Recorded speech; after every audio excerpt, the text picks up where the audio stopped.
When I discovered his mother had been dead for 5 years, I felt the ground collapse beneath me. 25 years of lies crumbled before me like a sandcastle. Good afternoon, my dears. I'm Eleanor Rose Smith. I'm 82 years old, and today I'm going to share with you a story from my life that completely changed my destiny. Before I begin, I'd like to ask you to like this video and subscribe to the channel. Let me know in the comments where you're watching from. I love knowing my words reach so many different places. I was born in 1943 in a small town in Kentucky called Hope Springs. It was a simple place where everyone knew each other. My father was a shoemaker and my mother a seamstress. I grew up watching my mother create true works of art with her black Singer sewing machine, those old pedal-operated machines. I learned to sew early. By 10, I was making small repairs, and by 15, I was helping my mother with wedding dresses for young women in town. It was during one of those dress fittings that I met Joseph. He was the cousin of a bride for whom we were making a wedding dress. Joseph came to our house to deliver a message from the family, and, as they said back then, it was love at first sight, at least for me. He was tall, dark-haired, had a well-trimmed mustache, and a way of speaking that left me breathless. He was 25, worked as an accountant at the only bank in town, and everyone considered him an excellent catch. After that day, Joseph began to appear at our house frequently, always with a different reason, but I knew it was to see me. My mother noticed too and kept an eye on us, always present in the living room while we talked. In those days, a respectable young woman wasn't left alone with a young man, no matter how respectable he seemed. And Joseph seemed to be the most respectable man in the world. We dated for 2 years. Sunday meetings in the town square after church, always accompanied by one of my 4 brothers. Visits to my home, where we had coffee with cornbread in the living room, under the watchful eye of my parents. It was a beautiful courtship, as courtships were in those days, without touches beyond holding hands, without kisses, except for a few stolen ones when no one was looking. In 1962, when I turned 19, we got married. It was a simple ceremony at Hope Springs First Baptist Church. My light-colored dress was made by my mother and me. We worked on that piece of satin and lace for months. I still keep it, yellowed by time, but still as beautiful as the day I wore it. At our wedding, I met very few of Joseph's relatives. He said he had a small family. His father had passed away when he was a teenager, and his mother, Mrs. Virginia, was his only close relative, besides some distant cousins who didn't even attend the wedding. Mrs. Virginia was there, a thin lady with gray hair tied in a tight bun, dark dress, and a gaze that seemed to evaluate me all the time. We didn't talk much. In fact, I don't think we exchanged more than 10 words that day. "Take good care of my son," was what she told me before leaving right after the ceremony. She didn't even stay for the small reception we had. Joseph explained that his mother didn't like noisy environments and preferred the tranquility of her home. After the wedding, we moved to Louisville. Joseph had secured a transfer to the bank's central branch, and I was excited about the idea of living in the city. We rented a small apartment in the Highlands neighborhood, and I began to dream about the life we would build together. I wanted children, a home of our own. I wanted to be happy beside the man I loved. In the first few days, I noticed something curious. Every Monday, without fail, Joseph would set aside some of his clothes, especially white work shirts, put them in a small suitcase, and say, "I'm taking these to my mother to wash." I found it strange. After all, I knew how to wash clothes very well. My mother had taught me all the secrets of good washing and was very proud of my ability to remove any stain. "Why does your mother need to wash your shirts? I can do that perfectly well," I said, a little offended. "Eleanor, my mother has been washing my shirts since I started working at the bank. She has a special way, uses a bluing agent that makes whites whiter and an iron that only she knows how to use. It's a tradition of ours. I don't want to hurt her feelings by taking that away from her," Joseph explained, with that smile that always disarmed me. I accepted, of course. Who was I to question a tradition between mother and son? Besides, I wanted to do everything to please my mother-in-law, to earn her respect and hopefully her affection over time. In the first few months, I suggested visiting Mrs. Virginia several times. I wanted to get to know her better, establish a closer relationship. After all, she was the mother of the man I loved. But Joseph always found an excuse. My mother is very reserved, Eleanor. She doesn't like receiving visits, especially without notice. Then let's give notice. We can set a Sunday to have lunch with her. She doesn't like cooking for more than one person. It's been that way since my father died. She prefers solitude. I can cook. I'll bring everything ready. Eleanor, you're not understanding. My mother has peculiarities. She values her privacy a lot. That's how she raised me, respecting her space. If we pressure her, she'll only distance herself more. And so it went, week after week, month after month. Joseph would take his clothes to his mother on Mondays and bring them back impeccably washed and ironed on Tuesday or Wednesday. I took care of all the other clothes in the house, but the bank's white shirts were Mrs. Virginia's exclusive territory. In 1964, we had our first child, Mark. It was immense joy. I thought the birth of the grandson would make Mrs. Virginia come closer, but it wasn't quite like that. She sent a small gift, a hand-knitted wool bootie, but didn't come to meet the baby. Joseph visited her with photos of his son and said she had been emotional but wasn't feeling well enough for visits. She's getting old, Eleanor. She has problems with her legs, difficulty moving around. One of these days I'll bring her here when she's feeling better. That day never came. 2 years later, we had our daughter, Mary. The same ritual was repeated. A little gift sent, no visit. I started to worry about the situation. It was strange that my children didn't know their own grandmother. I questioned Joseph a few times, but he always had a ready answer. My mother was never one to show affection, Eleanor. She raised me that way, with distance. It's not out of malice, it's just her way. She asks about the grandchildren, she worries, but in her own reserved way. Time went by. Our marriage continued peacefully. Joseph was a good husband, affectionate, hard-working. He rose in the bank, receiving promotions. We managed to buy our own house, a nice 2-story home in the Cherokee Park neighborhood. I took care of the children and the house, did some sewing work for the neighbors, led a life that many women of the time would consider ideal. But that Monday ritual continued. The suitcase with the white shirts, the visit to Mrs. Virginia. Over the years, I tried everything to get to know my mother-in-law better. I suggested celebrating her birthday at our house. Joseph said she didn't like parties. I suggested visiting her at Christmas. He said she preferred solitude during the holidays, that they were dates that saddened her because of her husband's absence. I suggested taking the grandchildren for a quick visit. He said her house wasn't suitable for children, full of dangerous stairs and fragile objects. And so 25 years passed.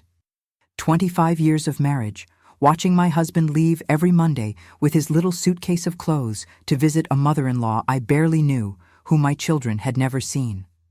Mark was already in engineering college, Mary finishing high school, dreaming of studying medicine. I was already 44, some wrinkles beginning to appear, the first strands of white hair that I disguised with homemade dyes. It was during this time that the seed of suspicion began to grow inside me. I can't explain exactly what changed, but I started to question the whole story. How was it possible that after so many years, I still didn't properly know my husband's mother? How could it be that my children had no relationship whatsoever with their paternal grandmother? On one of the Mondays in May 1987, I made a decision that would change my life forever. I decided to follow my husband. I needed to understand once and for all what happened during these weekly visits. To meet my mother-in-law, even if uninvited. That morning, I told Joseph I was going to the market and then visiting a friend who wasn't feeling well. He left with his little suitcase of shirts, as he always did, and I waited a few minutes before leaving too. I took a taxi and asked the driver to follow the bus where my husband had boarded. What happened next, my dears, is something that still pains me to tell, even after so many years. But it's important to share, because that's where my journey of discovery, pain, and finally, liberation began. On that Monday in May 1987, the sky dawned gray, as if it already knew what I was about to discover. I dressed carefully. I chose discreet clothes, a simple dark-colored dress that wouldn't draw attention.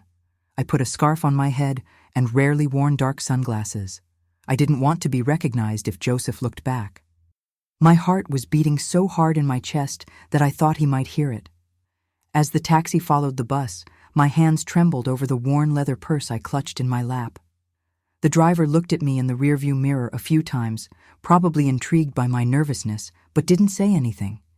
He only asked once, "Are you all right, ma'am?" I responded with a quick nod.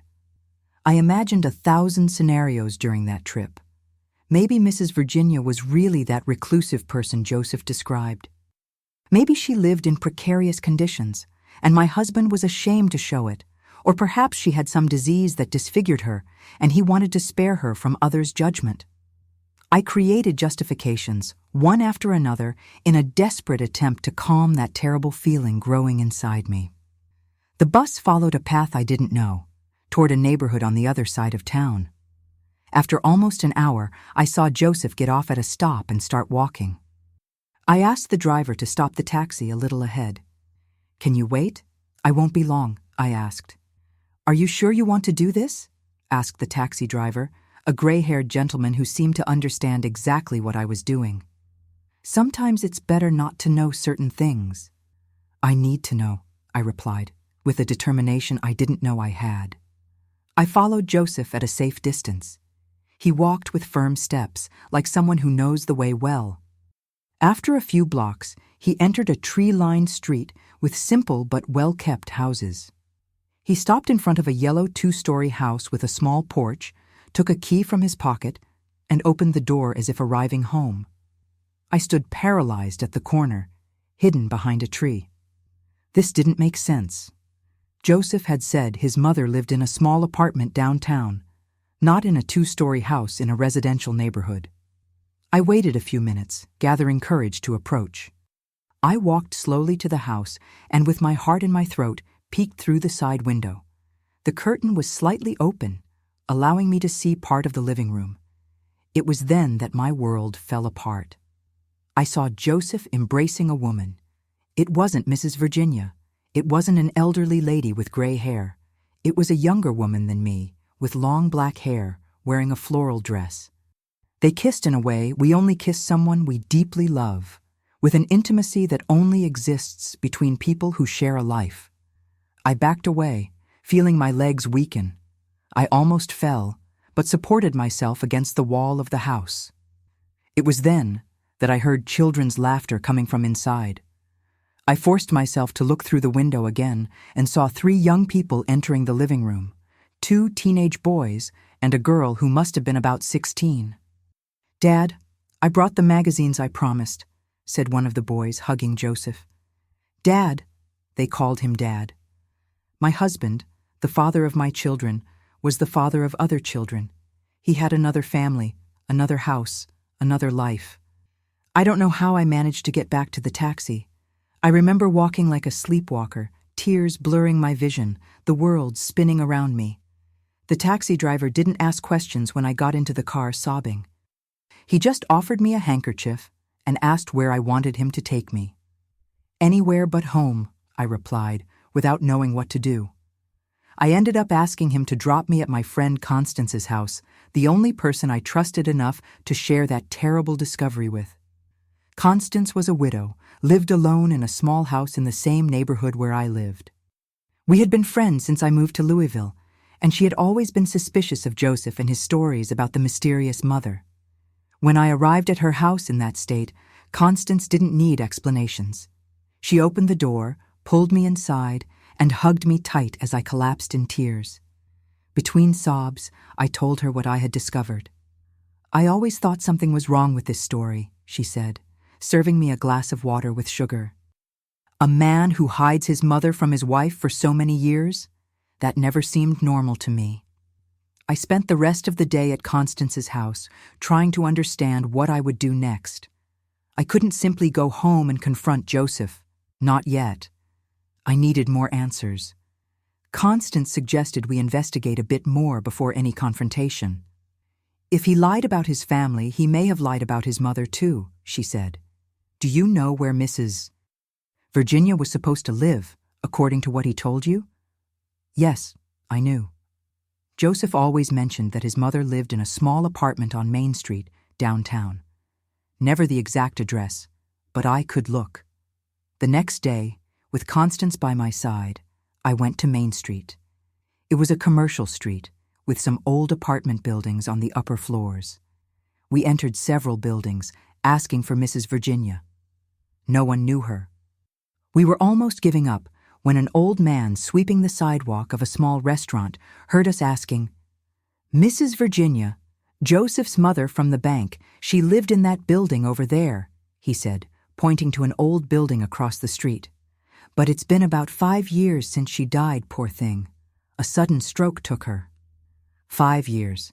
Mrs. Virginia had been dead for 5 years. And during all that time, Joseph continued leaving with his little suitcase of clothes every Monday, saying he was going to visit her. I wanted to collapse right there in the middle of the street. The lie was even bigger than I had imagined. It wasn't just another family, it was an entire life built on lies. Constance held me by the arm, giving me strength to continue. Did you know her? I asked the man, trying to control my voice. Oh, yes. She came to lunch here almost every day. She was a good customer, always polite. She got sick with leg problems in the last years, barely left home. The son visited her frequently, until one day, well, life is like that. We thanked him and left. I walked like an automaton, letting Constance guide me. My head was buzzing. If Mrs. Virginia had been dead for 5 years, where had Joseph been going on Mondays before I discovered the other family? Had it always been like this, since the beginning of our marriage? We went back to Constance's house and made a plan. I needed to find out more about this other family before confronting Joseph. The next day, I went back to that tree-lined street, to the yellow 2-story house. I observed from a distance, hidden in a small diner across the street. I saw the woman leave with the youngest daughter, both in uniform. The mother was probably a teacher. Later, the 2 boys left with school backpacks. For 3 days, I conducted this painful surveillance. I discovered that the woman's name was Barbara. I heard the children call her by name when they passed near the diner. She was a teacher at a nearby school, from what I could understand from the conversations I caught. The children were named Robert, Charles, and Lucy. Robert, the oldest, seemed to be about 19 years old, the same age as my Mark. Charles must have been 17, and Lucy 16, the same age intervals as my children. This meant that family had existed since before my marriage to Joseph, or started right after. He had been living a double life from the beginning.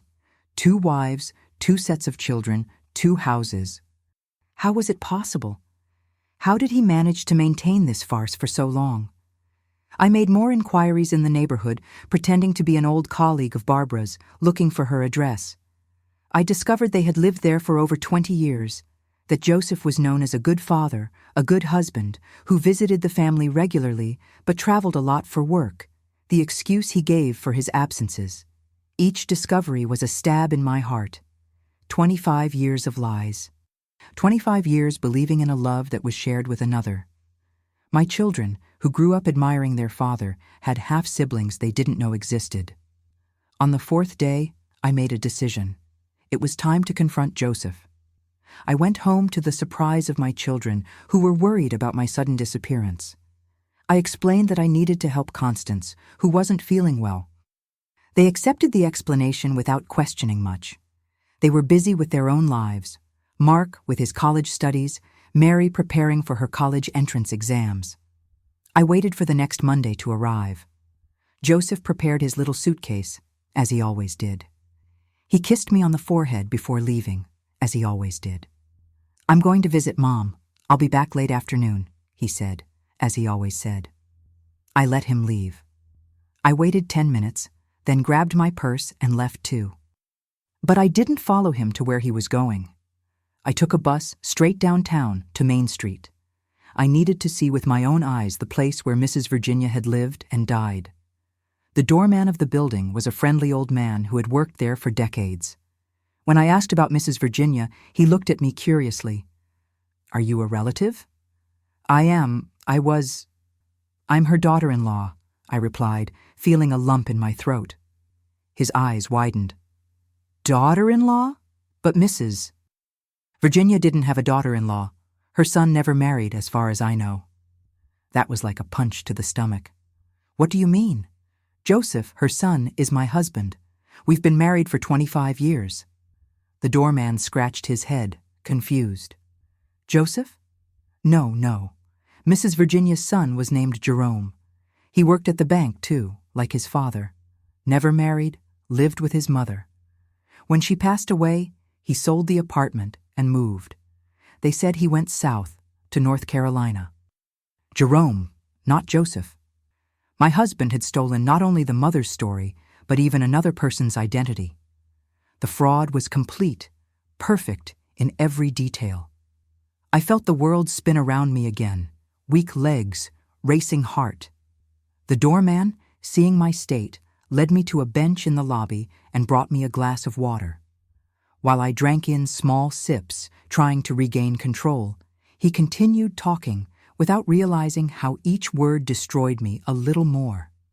Mrs. Virginia was indeed a very reserved lady. After she got problems with her legs, she almost never went out. The son took care of everything. He was a good son, Jerome. He came every day to see his mother after work. Suffered a lot when she died. They say that's why he left. Couldn't stand the memories. A good son, the real son of Mrs. Virginia, not the man I had married. Who was Joseph after all? Who was the man who had slept beside me for 25 years? The father of my children? The man I loved? I thanked the doorman and stumbled away, with more questions than answers. I sat on a bench in the nearest square, looking at the sky that was beginning to darken, feeling that my entire life had been a lie. That night, I waited for Joseph to come home. He returned at the usual time, with the little suitcase of impeccably washed and ironed clothes. Clothes that I now knew had been cared for by Barbara, not by a mother who had been dead for 5 years. My children were out. Mark at a study group in college, Mary at a friend's house. We were alone, Joseph and I, in the oppressive silence of the living room where we had shared so many moments that I believed to be true. I looked at him, at that familiar face that suddenly seemed that of a stranger, and finally asked, "Who are you, Joseph? Who are you really?" When I asked that question, I saw something I had never seen on Joseph's face, pure panic. His eyes widened, his mouth opened and closed several times without making a sound, like a fish out of water. The color left his face, leaving him as pale as wax. He knew that I knew. There was no more hiding. "What are you saying, Eleanor?" He tried to smile, but his face only managed to produce a grimace. His eyes darted around the room, avoiding meeting mine. I kept my voice calm, although inside I was shattered. "Your mother, Mrs. Virginia, died 5 years ago. Her son's name was Jerome, not Joseph. And you have another family, in a yellow 2-story house, with a woman named Barbara and 3 children." He collapsed on the sofa as if his legs had turned to water. He covered his face with his hands, his shoulders trembling. I thought he was crying, but when he removed his hands, his face was dry, just scared, defeated. "How did you find out?" was all he managed to say. That question enraged me more than anything else. Not, "I'm sorry," or "I can explain," or even, "It's not what you're thinking, just, how did you find out?" As if the problem was me discovering the lie, not him living it for 25 years. "I followed you last Monday, saw you with them. Then I went to the building where your supposed mother lived. I talked to people who knew the real Mrs. Virginia and her son Jerome." Joseph remained silent for a long time. The room was dark now. Neither of us had turned on the lights when it got dark. Sitting in the dimness, 2 strangers who had shared a bed for a quarter-century. "You wouldn't understand," he finally said, his voice almost a whisper. "Try. Try to make me understand how you could lie to me all these years. How you can have two families, two sets of children. How you could invent a mother who wasn't yours, use the name of a man you didn't even know. My voice was firm, firmer than I felt inside. And so the confession began. A story so fantastic, so absurd, that if I hadn't been living that nightmare, I would have laughed. But there was nothing funny about those revelations that destroyed my world. Joseph wasn't Joseph. His real name was John August. He was born in a small town in Tennessee, the son of poor farmers. Without education, without opportunities, he decided to try life in Louisville at 18. He got a job as a janitor at the same bank where he would later claim to be an accountant. It was there that he met Jerome, a young accountant who worked in the loan department. Jerome was kind, polite, helped John with tips on how to behave, lent him books, encouraged him to study. They became friends despite the social difference. John admired Jerome, his education, his way of speaking, his knowledge. When Jerome mentioned he would be transferred to the New York branch, John saw an opportunity. Not the opportunity I would imagine of saying goodbye to a friend and wishing him good luck, but the opportunity to steal his identity, to become someone he never was. Jerome was reserved. Few at the bank knew him well. When he left, John began to present himself as Joseph, a name he thought more sophisticated than his own. He forged documents, invented a diploma, and gradually built a new identity. Nobody questioned much. In the 1960s, systems were precarious, verifications almost non-existent. "I wanted to be somebody, Eleanor," he explained in the darkness of our living room. "I wanted respect, wanted opportunities. As John August, son of illiterate farmers, I would never be anything. As Joseph, accountant with a diploma, doors would open, and they did." He got a better position at the bank, learned the job in practice, observing others. He was intelligent, caught on quickly. Nobody suspected. In a short time, the lie became his reality. During this same period, he met Barbara. She was an elementary school teacher, came from a simple but educated family. They fell in love, started dating. John, now firmly established as Joseph, planned to marry her, continue building his new life. Then, by a twist of fate, he was sent to my town to open a new branch of the bank. There he met me at the dress fitting of Barbara's cousin. He saw in me, daughter of a respected family, skilled seamstress, girl of good character, another opportunity for social advancement. "I didn't plan to fall in love with you," he said, as if that was a consolation. "But it happened, and I didn't want to lose Barbara. So I decided I could have both, 2 lives, 2 wives, 2 sets of children, like in a fiction book, except it was my reality. My life was being torn apart by each word coming out of that man's mouth, whom I thought I knew. To maintain the farce, he invented the story of the reclusive mother. He told Barbara he traveled frequently for work, when in fact he was with me. He told me he visited his mother every week, when in fact he was with her. He balanced between 2 worlds, 2 identities, 2 families who didn't know of each other's existence. How did you manage to hide this for so long? How did no one ever see you with her? How did you maintain the story of your mother even after the real Mrs. Virginia died? I asked, trying to understand the magnitude of that fraud. He explained with a disturbing calmness how he managed everything, how he kept the 2 families in distant neighborhoods, how he created elaborate stories to justify his absences, how he fabricated a complex web of lies that supported his house of cards for 25 long years. Mrs. Virginia's death almost unmasked him. He found out by chance when he went to her building to complete some detail of his story, but he adapted the lie, telling Barbara that his mother had died, while to me he continued the farce of the weekly visits. "And the clothes? If your mother was dead, who washed the clothes you took every week?" "Barbara," he answered in such a low voice I almost didn't hear. "She was always very good at it. I said it was for a co-worker who lived alone. She has a good heart." A good heart. My stomach turned with each new revelation. While I wondered why my mother-in-law didn't like my way of washing clothes, it was another woman, my husband's other wife, who washed them without knowing she was providing a service for her rival. The children, do they know about me, know about their half-siblings? He shook his head. Nobody knows anything, neither from there nor from here. I remained silent, trying to process all that. 25 years of lies, an entire life built on quicksand. The man I loved, whom I believed to be my loyal companion, my safe harbor, was a complete fraud. Not even his name was true. Why are you telling me all this now? Why not continue lying? I asked, genuinely curious. He raised his eyes, meeting mine for the first time since he began his confession. Because you already know too much? Because I'm tired, Eleanor.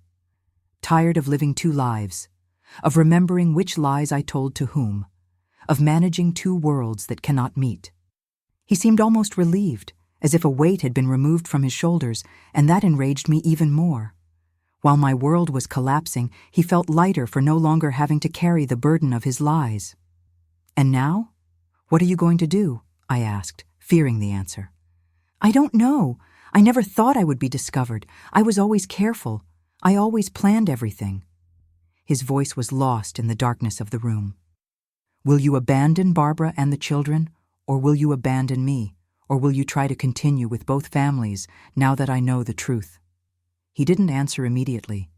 His silence was deafening. I don't know, Eleanor. I need time to think. Time. He wanted time. After stealing 25 years of my life with his lies, he wanted even more time. No, I said, my voice suddenly strong and clear. You don't have any more time, John August, or Joseph, or whoever you are. I got up from the sofa, feeling a strength I didn't know I possessed. It was as if something had broken inside me. Not just my heart, but the chains that bound me to a life of illusions. I turned on the living room light, revealing his haggard face, the first worry lines, the hair that was beginning to thin. A stranger. I want you out of this house now. Eleanor, please, the kids. Mark and Mary aren't home, and when they return, I will be the one to tell them who their father really is. You had 25 years, to be honest. Your time is up. He tried to argue, tried to convince me to wait, to think, not to make hasty decisions. But something had changed in me. Eleanor, who accepted his stories about the mysterious mother, who never questioned his absences, who blindly trusted the man she called husband, that Eleanor had died in that dark room. Leave now. Take only what you can carry. Tomorrow, when the kids are at school, you can come back to get the rest of your things. But I don't want you sleeping under this roof, not even one more night. There were no shouts, no violence, just a cold resolution that surprised us both. He looked at me as if seeing a stranger, and that's what I had become. A woman he didn't recognize because he had never really known me. Joseph, or John August, the man without a true name, picked up a few belongings and walked out the front door without looking back. I don't know where he went that night, to Barbara's yellow house perhaps, or to some hotel to try to plan his next move. I didn't care. When the door closed behind him, I fell to my knees on the living room floor, finally allowing the tears to come. I cried like I had never cried in my life. I cried for young Eleanor of 19, who got married full of dreams. I cried for my children who grew up with a father who was a mirage. I cried for the lost years, the sacrifices made, the love given to someone who didn't exist. I cried until there were no more tears, until the sun began to rise and the morning light invaded the living room. Then I got up, washed my face, and began to think about what I would tell my children when they came home.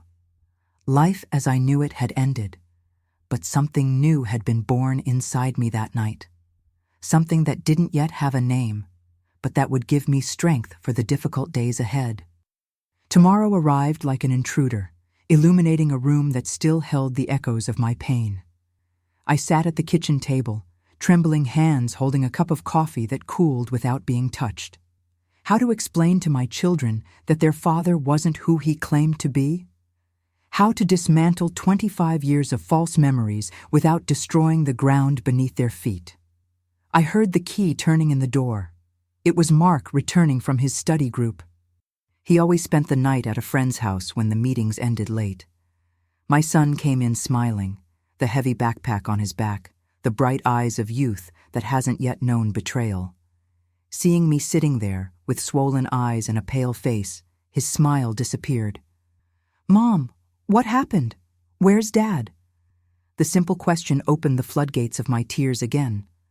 Mark dropped his backpack on the floor and ran to me, kneeling at my side, taking my hands in his.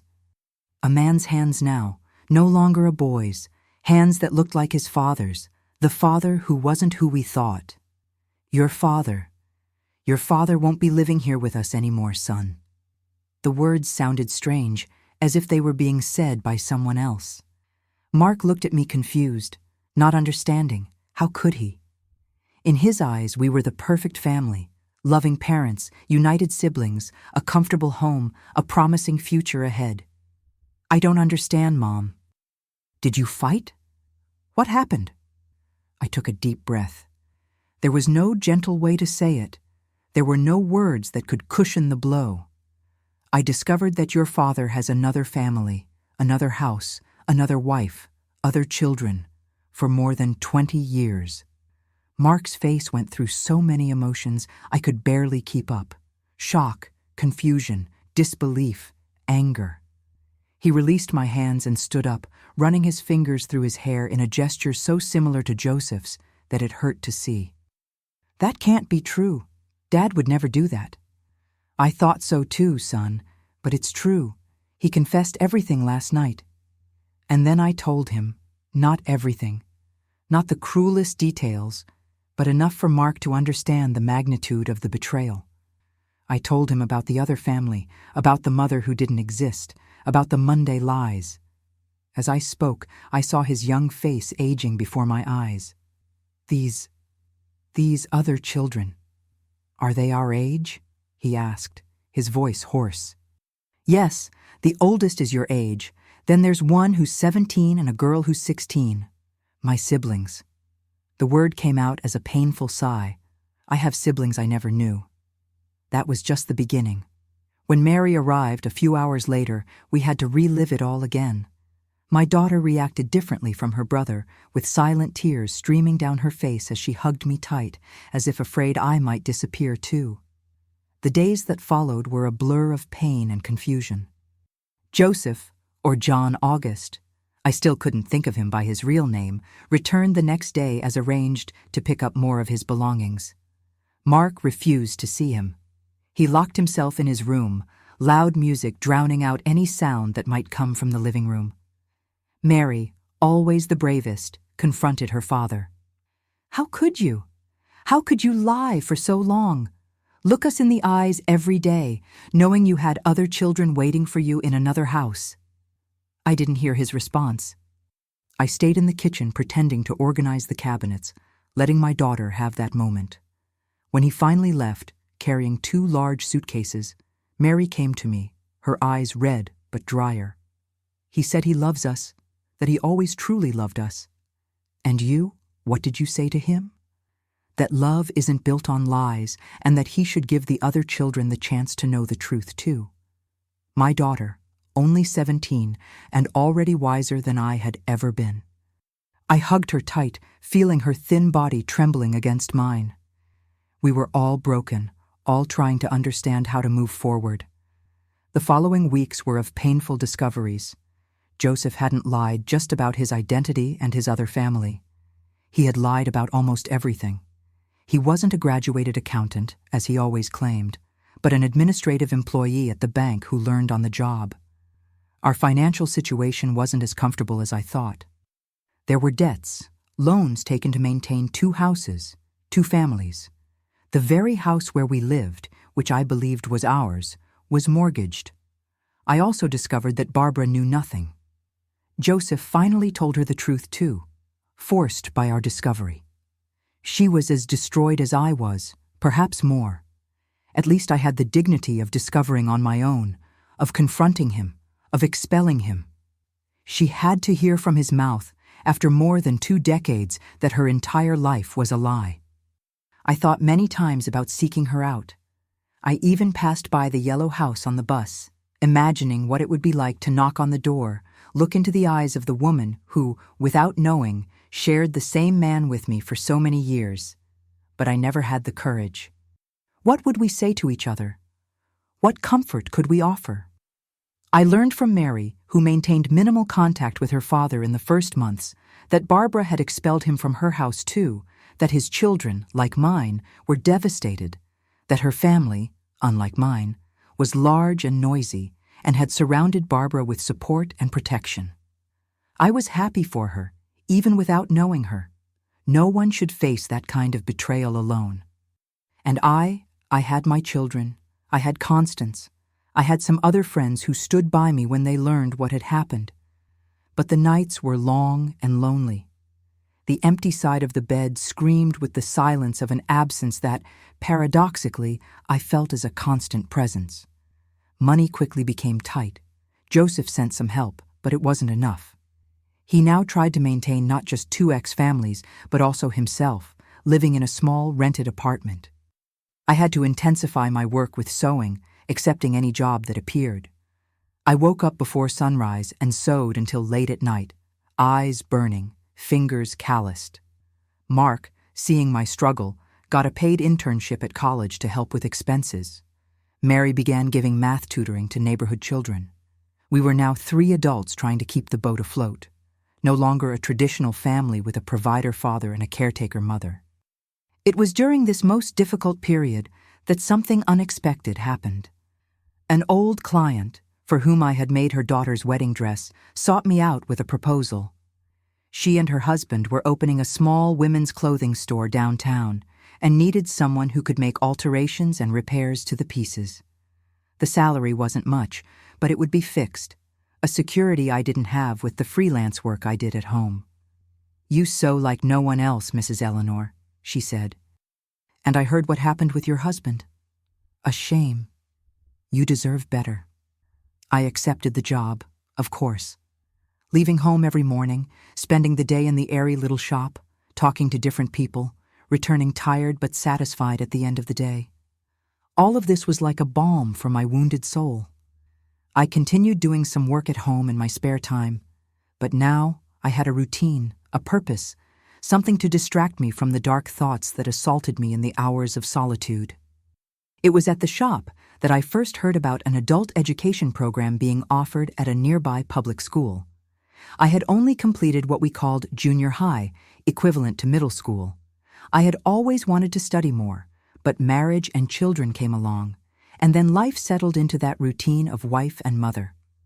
Now, at 44, the idea of returning to study seemed frightening and, at the same time, strangely liberating. "You should try," said Cecilia, my co-worker, a young woman in her early 20s who was studying business administration at night. "It's never too late to study, and you're smart. You'd pick up the pace quickly." I discussed the idea with my children. I expected them to find it strange, perhaps even ridiculous, a woman my age going back to school. But they surprised me. "Of course you should study, Mom," said Mark enthusiastically. "You've always wanted this, haven't you? Now you can do whatever you want with your life." Mary went even further. She brought home registration forms she got from the school office, already filled out with my information. "Just needs your signature, Mom. Classes start next week." And so, in a gesture that mixed courage and desperation, I enrolled in the adult education program. 3 nights a week, after work at the store, I went to school and sat among people of all ages, some older, many younger, to study English, math, science, history, subjects I hadn't seen for almost 3 decades, concepts I had never properly learned. It was difficult at first. My eyes, tired from sewing, had trouble reading what the teachers wrote on the board. My mind, used to worrying about domestic matters, struggled to absorb equations and grammar rules, but I clung to the studies like a shipwreck survivor to a piece of wood. It was my salvation, my chance to rebuild something that was just mine. Mark helped me with math, patiently explaining concepts that were basic to him but seemed indecipherable to me. Mary reviewed my English texts, correcting spelling errors with a delicacy that moved me. My children, whom I always believed to be under my protection, now protected me, guided me, supported me. Time passed. The wounds, although they never completely healed, began to hurt less. I learned to live one day at a time, to find small joys in the new routine we had built. Me and my children, the 3 musketeers, as Mary joked. Joseph, or John August, as he went back to calling himself after the truth came out, tried a few times to get closer. Not with me. He knew that door was closed forever, but with the children. Mark refused for a long time. His father's betrayal had been a devastating blow to his worldview. For a young man preparing to enter adulthood, discovering that his male role model was a complete fraud shook his deepest structures. Mary, always more conciliatory, agreed to meet her father occasionally. Quick lunches, tense conversations. She returned from these meetings quiet, thoughtful, but never regretful. "He's still our father," she would say when I asked if everything was okay. "I can't erase 20 years of memories, even knowing they were built on lies." And as for the other family, the other children, Robert, Charles, and Lucy, the half-siblings my children had never met, that was a wound that remained open, an unanswered question that hovered over us at unexpected moments. Should they seek them out, try to build some kind of relationship, or was it better to keep that door closed, that part of the story untold? I had no answers, no one did. We were all improvising, trying to find a path on a map that had been torn and mended, with important parts still missing. What I knew, with growing certainty each day that passed, was that life went on, and that I, Eleanor Rose Smith, at 44, was just beginning to discover who I really was, without the shadows of a marriage based on lies obscuring my vision.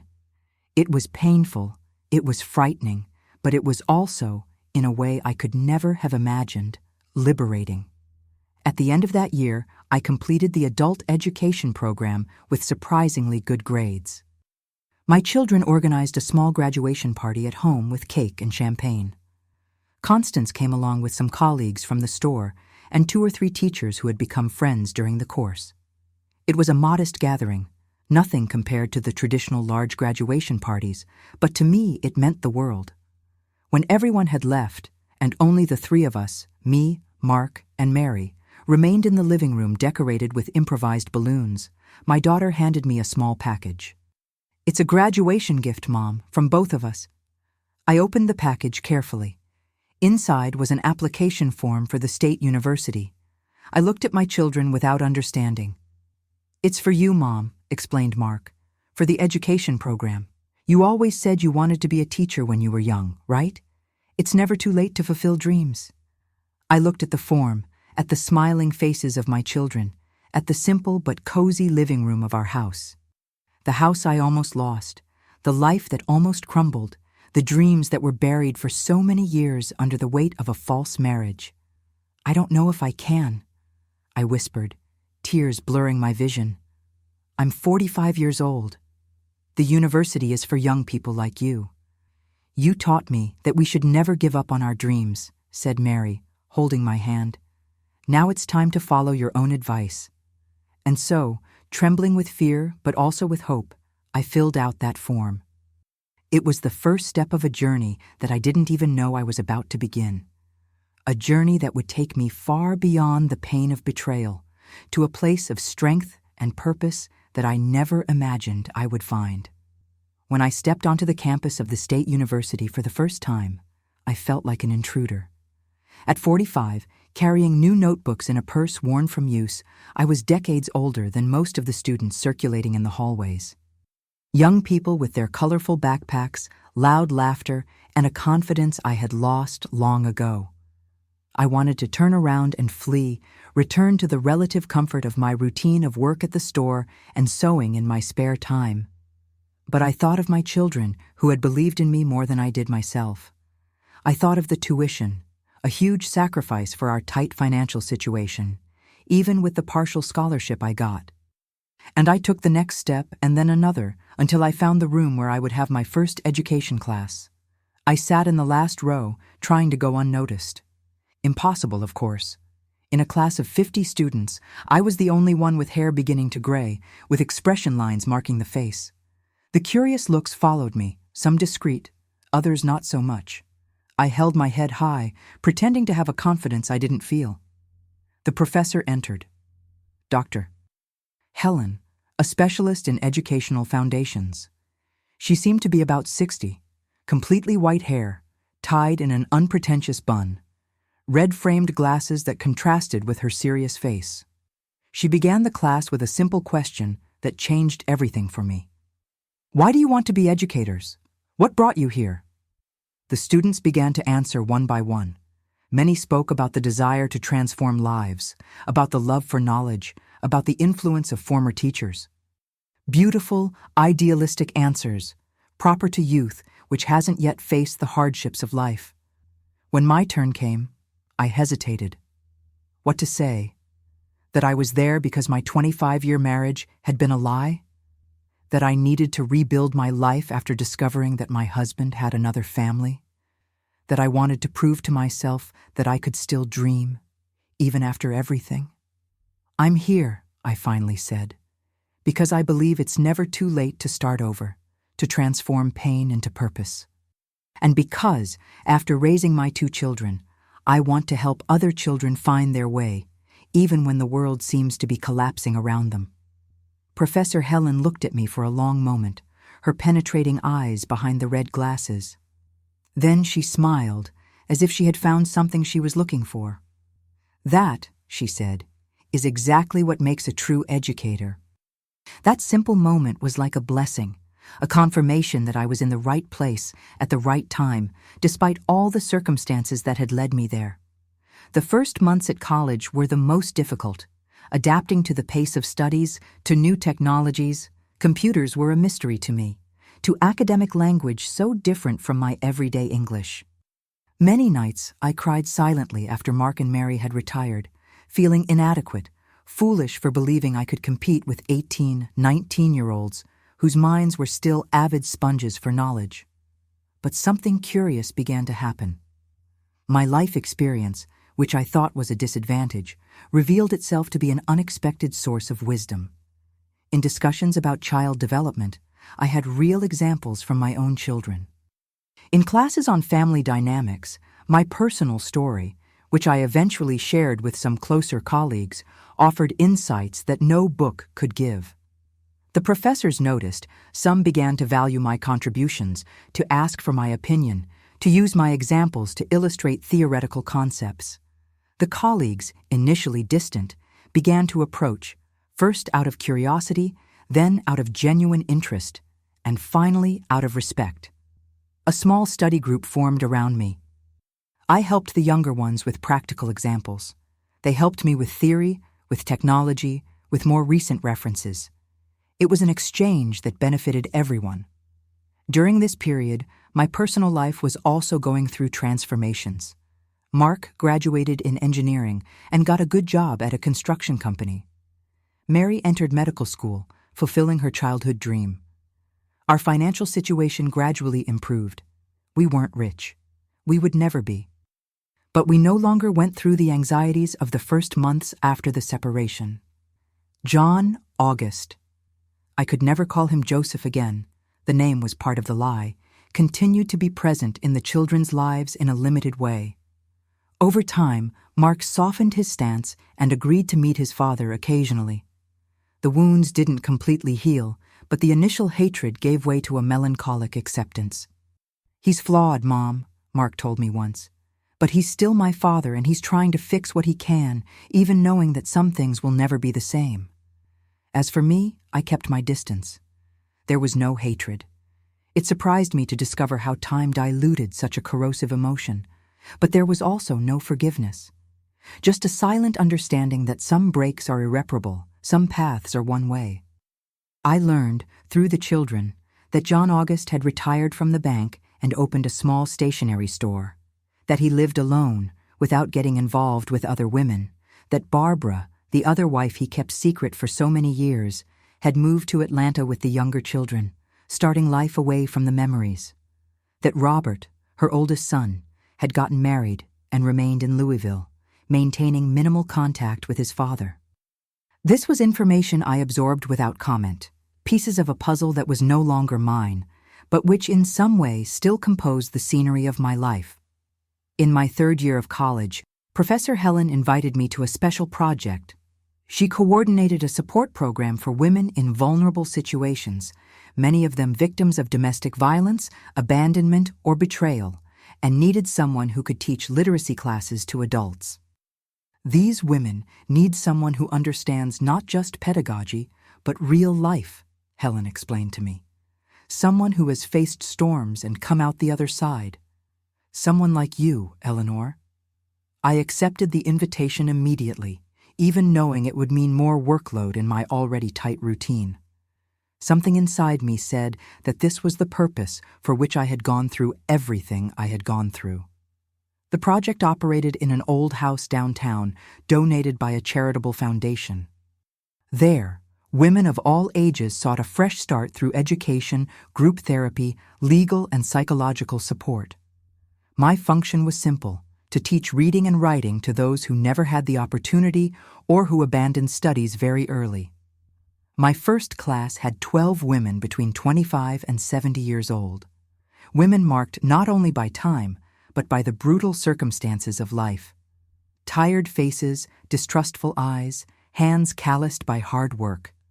Looking at them, I saw myself as in a mirror. Not as I was, but as I could have been, had it not been for the support network I had, the basic education I received, the strength I discovered within me.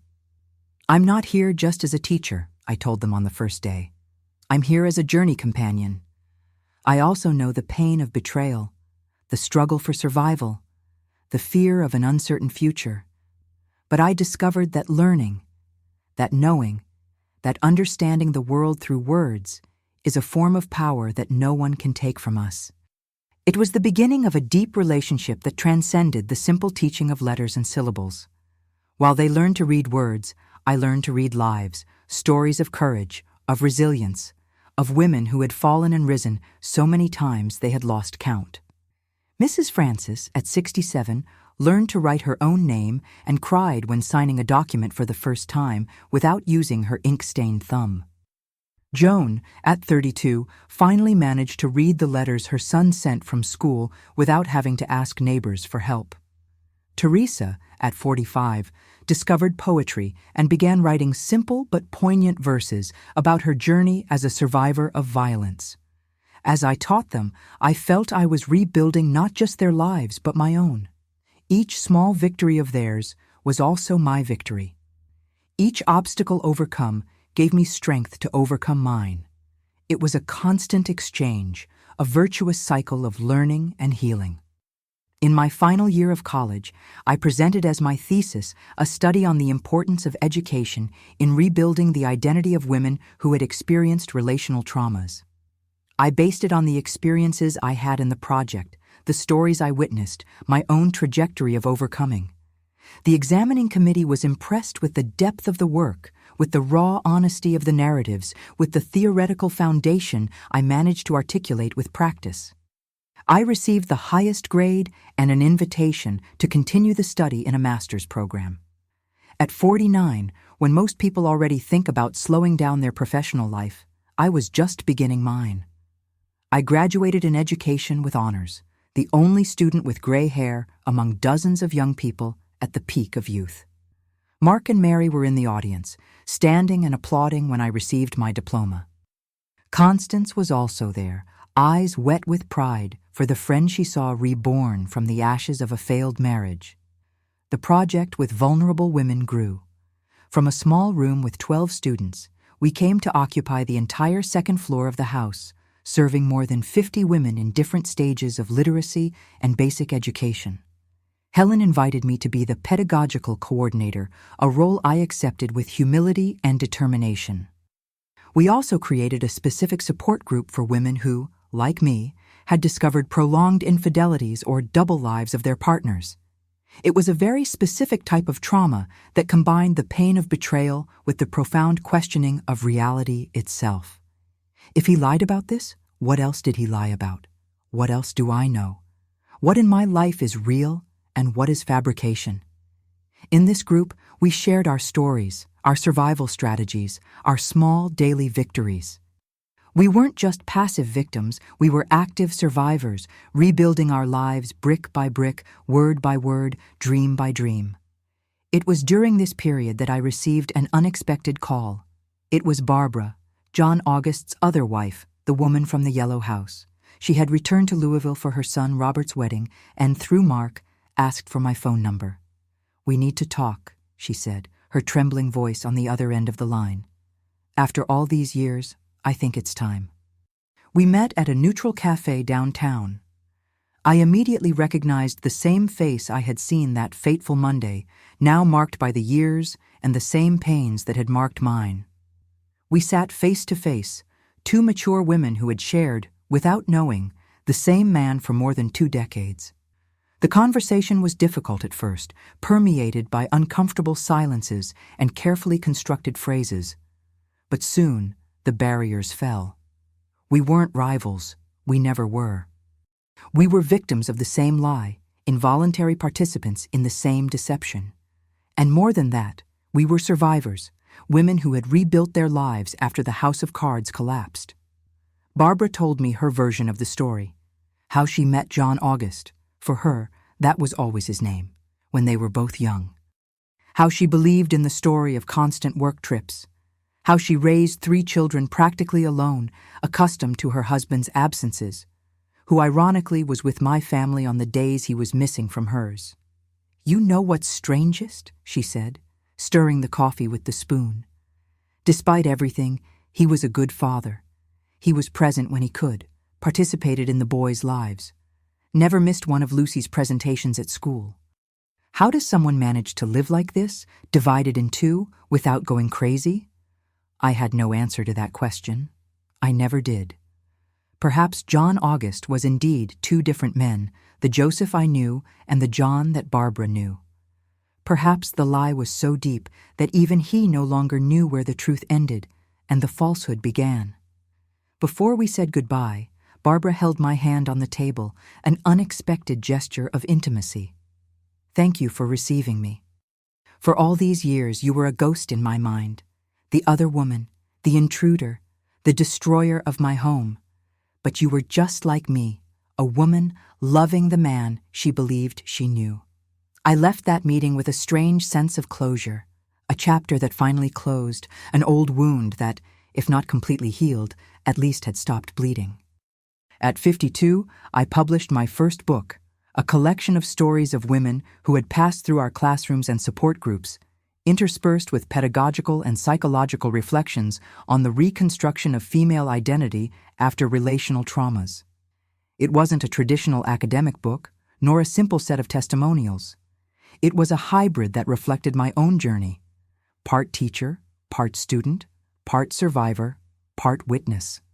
The book, to my surprise, resonated beyond academic circles. I was invited to radio programs, lectures at universities, meetings with support groups in other cities. My personal story, which for so long had been a source of shame and pain, transformed into a tool of connection with other women going through similar situations. Mark married at 30 to Anne, an architect he met at work. Mary graduated in medicine and specialized in psychiatry, perhaps inspired by the emotional scars our family carried. Both built solid lives, honest relationships, families based on truth and mutual respect. And as for the other children, the half-siblings my children never really knew, Robert, Charles, and Lucy, there were some encounters over the years, timid attempts to establish some kind of connection. They didn't become a united family. The circumstances were too complex, the wounds too deep to allow that.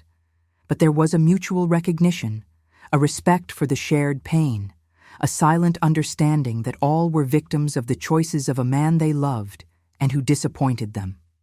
Today, at 82, I look back and see a journey that I could never have imagined when I was that young seamstress of 19, getting married full of dreams to the man I thought I knew.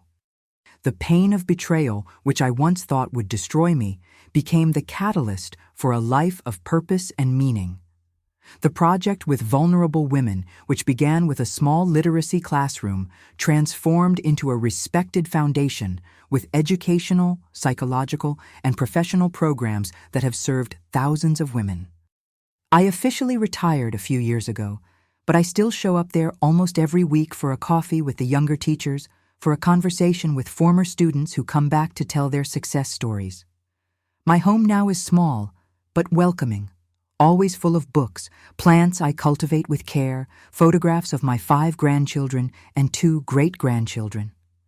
Mark and Mary visit me regularly, bringing the children, filling the environment with laughter and life. Constance, my faithful friend, passed away 3 years ago, but left me the company of her cat, a lazy Persian who now sleeps at my feet as I recall this story. John August died a decade ago, at 85, a stroke like his supposed mother. I attended the funeral, not for him, but for my children, who, despite everything, felt the loss of their father. Barbara was there too, more aged than I remembered, but with a serenity in her gaze that spoke of forgiveness. Not forgetting, never that, but acceptance that the past is immutable, and that carrying resentment only poisons one's own soul. I don't know if I ever managed to completely forgive John August, but I know I didn't allow his betrayal to define the rest of my life. Instead of sinking into bitterness, I chose to emerge stronger, wiser, more compassionate with others' pains for knowing my own so intimately. And if there's one lesson I learned in this long journey, it's that our greatest wounds can become our greatest gifts. That from the ashes of disappointment can be born a higher purpose, that it's never too late to start over, to learn, to grow, to love again, not necessarily a new partner, but life itself, with all its imperfections and possibilities. And that, my dears, was my story. A journey from pain to strength, from lies that led me to discover deeper truths about myself. If this story touched your heart in some way, I ask that you leave your like on the video, subscribe to the channel to follow more stories like mine. Share it with someone who might need to hear that even after the worst betrayals, it's possible to rebuild life and find a new purpose. From an 82-year-old lady who has lived enough to know that our scars can become our greatest fortresses. Thank you very much for listening to me, and don't forget to comment where you're watching from.